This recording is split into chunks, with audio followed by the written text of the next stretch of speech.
Good morning, good afternoon, or good evening, everybody watching this live right now on Twitch, or if you're watching this on YouTube, either on my YouTube channel, or on Facebook, and of course, hello everyone in the House of Nerdom. It is the Dear UG here for his video game review of Ratchet and Clank, the game based on the movie, based on the game. Of course, this game came out in April, a few weeks before the movie did, and I did not want to finish it till I saw the movie, which I did. And I planned on it last week. Now, before I actually get to the gameplay, I want to talk about the Ratchet and Clank franchise a bit. The Ratchet and Clank franchise was one of the big three on PS2 of the platformers. You had this, Sly Cooper franchise, and the Jak and Daxter franchise. You could say Crash Bandicoot as well, but let's be honest, Crash Bandicoot was only good when it was on the PS1. PS2 really didn't have that great collection of Crash Bandicoot, except for Crash Bandicoot Wrath of Cortex. Anyway, of the three big ones on PS2, Ratchet and Clank, Sly, and Jak, Ratchet and Clank is technically still the only one still around, as the Jak and Daxter franchise pretty much took a nosedive after the third one, as we had a racing game called Jak X, and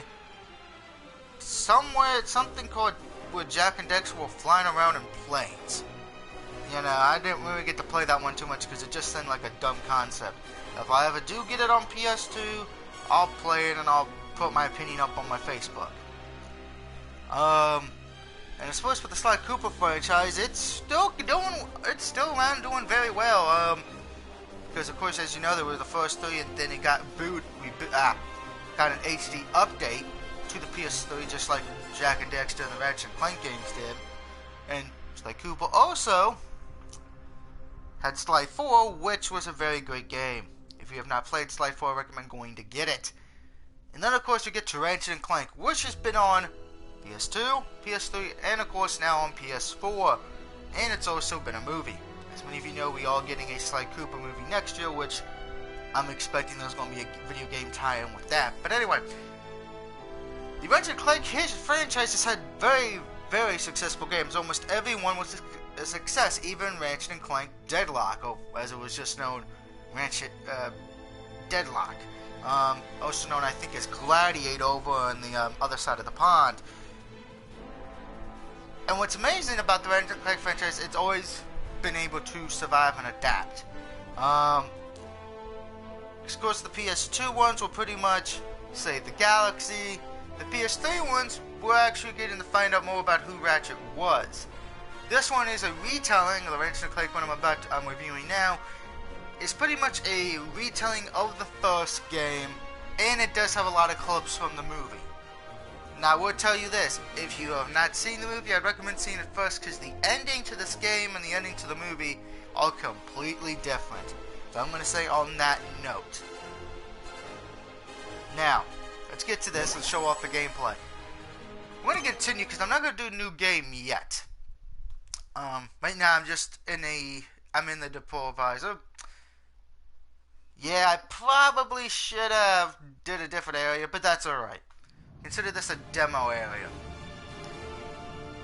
Now, as you notice, I have pretty much all the weapons but one, but you get that later in the game.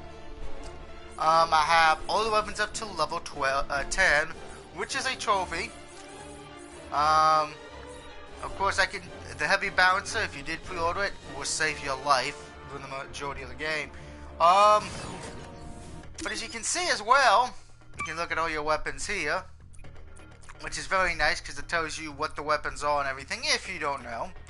I'd recommend, if you do get this game, your best bet is to keep using the Graviton Bomb, because there's a trophy for that, Mr. Zircon, and the Heavy Bouncer. Now, if you do not get the Heavy Bouncer because you did not pre-order it, your next best bet is to use the Polter class and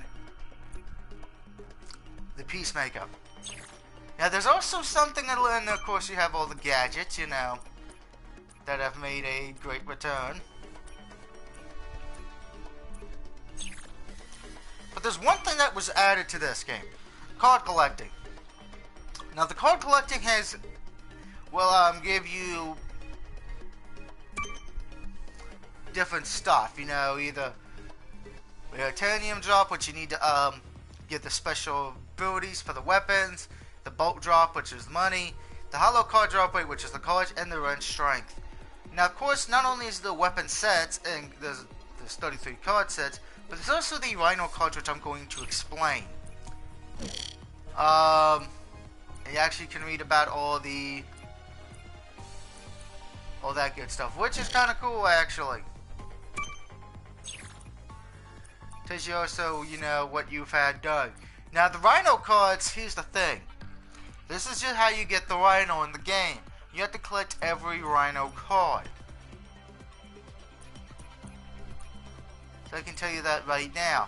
If you do not, you ain't going to be able to get the Rhino. Which the Rhino was actually pretty damn badass and will definitely help you on challenge mode. But like I said, you have to collect each one. And it's also trophies involved in this as well. Now, you have your map and you have extras, which you can go look through the image, look at the weapons, the environments, and Ratchet and Clank 2002, which this game is pretty much based on. Also, you can change your appearance setting, your bulk style, which you can pretty much make anything, the head mask, which you can pretty much make anything you would want, the range armor paint you can pretty much change as well, and you can change your galactic ship paint and armor. And now I just like it to have it on this, just because I'm crazy. And of course you do have cheat codes, game speed, infinite ammo, and invincibility.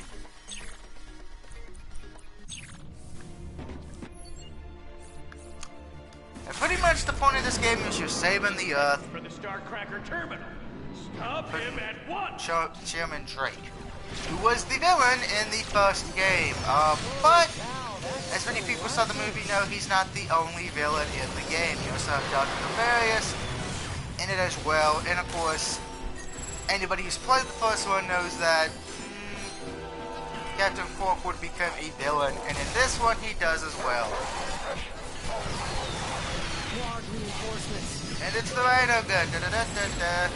Deplanetizer fully powered and ready to fire. Awaiting orders from Chairman Drac. Yeah, and pretty much the point of this one. You gotta make sure get to Chairman Drake, stop the planetizer, and save the universe. But with all good things, stuff does not go as planned. Now,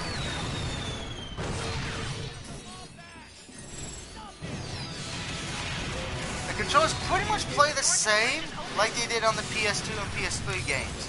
So, if you know how to play, if you remember playing the fondly, you would enjoy this. This is great platform and great nostalgia. And shut down the deplanetizer. Which, you know, hey, we always love nostalgia, right? Now, my only real complaint with the game, it's not that long of a game. I can tell you this right now, this is one of the ending levels.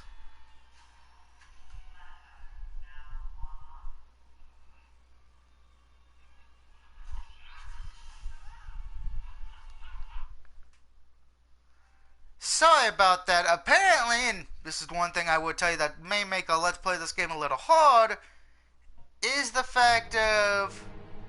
It's good to have you back, Ratchet. Thanks, Yolaris. The movie scene cutscenes are kind of cut out, so... Bad news. His next target is yeah. us. Does make that a little bit of a pain in the ass.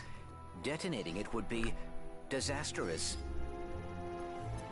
According to the Solanas celestial calendar, there is a major which conjunction really of every kind of planet in the sucks, but that just tells you how to do all that. Now, going back here. So yeah, that's why I've noticed there hasn't been 20 Let's Plays of the game, because of the movie scene cutscenes that kind of stop recording the gameplay, which is a problem. I tried people, you did not see me do highlights of this, or, well, it's kind of hard to do a review now. Overall, though, it's a fun game, it's a great game. But if you're going to Let's Play this, you have to be a little bit careful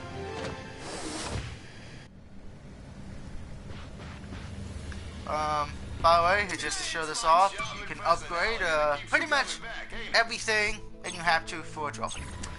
Now,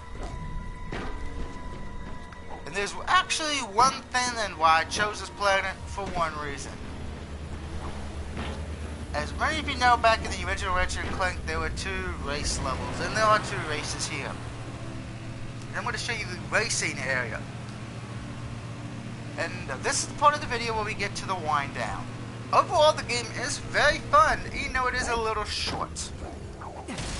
But there is still plenty of replay value because you do have to beat it twice on normal mode and replay mode. Challenge mode as it's called. And of course, getting all the weapons to the maximum, getting your health up. So at the end of the day, Ratchet and Clank is a fun game, and I definitely recommend it. So Ratchet and Clank, even with it being a short game, I give it a 5 out of 5. One of my favorite games so far of this year.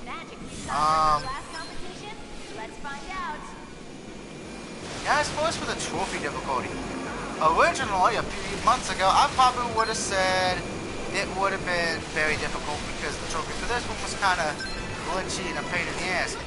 But since then, it's been taken care of. And you can actually get it with pretty much ease now. The trophy difficulty in this is about a 1.5 out of 5. The really only things you're going to have trouble with is the collecting the cards, collecting the Rhino cards, collecting the gold bolt. Because those are just more time consuming more than anything. And same with getting your health up to level 200 and getting your guns at level 10. Those will all take time. You know, so mostly just time consuming stuff.